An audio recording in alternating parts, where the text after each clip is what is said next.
So this is the improved pulse width modulating circuit that I'm using to control my oven.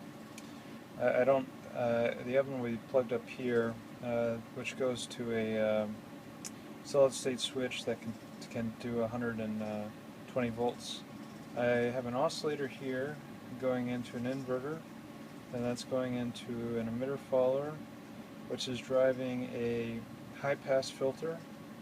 A high-pass filter is to generate a pulse that goes into an inverter. That inverter goes and triggers the 555 timer, and the 555 timer generates the pulse width modulation.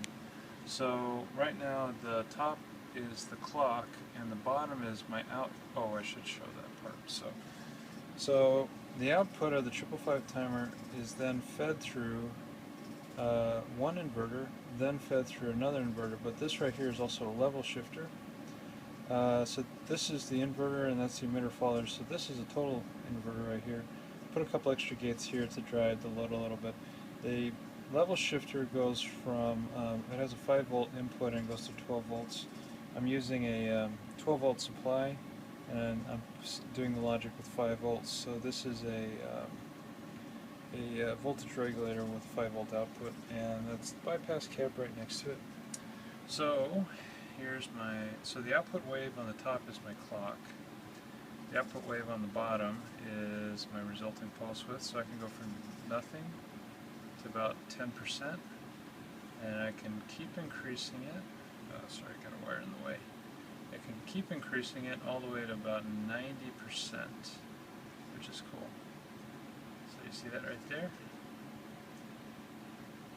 So anyways, this is my improved pulse width modulation controller for my oven.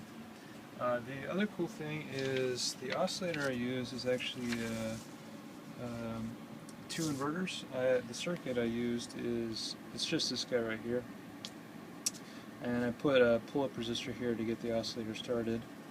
The waveform of the output of the oscillator is the top one, and the waveform of the other inverter is this guy right here.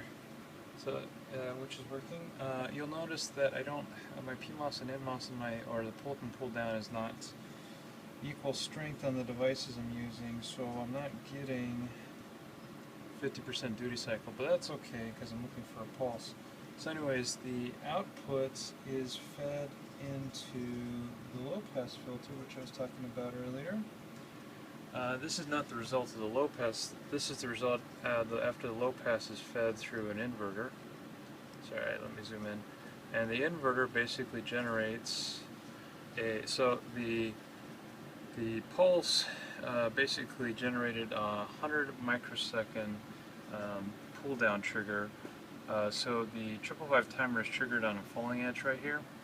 So basically I get a really quick pulse, and then what that allows me to do is, by having a really quick pulse that doesn't affect the width of my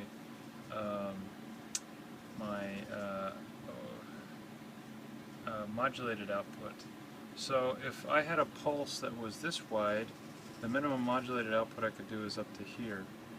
So I needed to do a really quick pulse. And so anyways, that's my pulse width modulator that I'm going to use for my oven, because the cheap part, which I actually have over here it is, this part, which is worth about 3 cents US, but I cannot buy anywhere, broke, and I'm replacing it with this guy, which is pulse width modulation output. My previous version, the previous version I was doing self-triggering from the 555 timer, and the output was not very steady. So I have some jitter here, but it's very little. As you can see, it's very smooth. So previously, as I changed the duty cycle, it would change the frequency as well. So right now I'm running at a little over 47 hertz. I think that should be slow enough for my switch. My switch has a 8 microsecond switch time.